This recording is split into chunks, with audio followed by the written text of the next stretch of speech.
Guys, कैसे हो आप सभी लोग। आज मैं आपको एक ऐसे ड्रोन के बारे में बताऊंगा जिसके आज हम अनबॉक्सिंग करने वाले।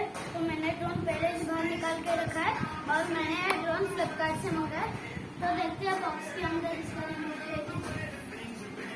तो बॉक्स के अंदर भी इसका रिमोट है।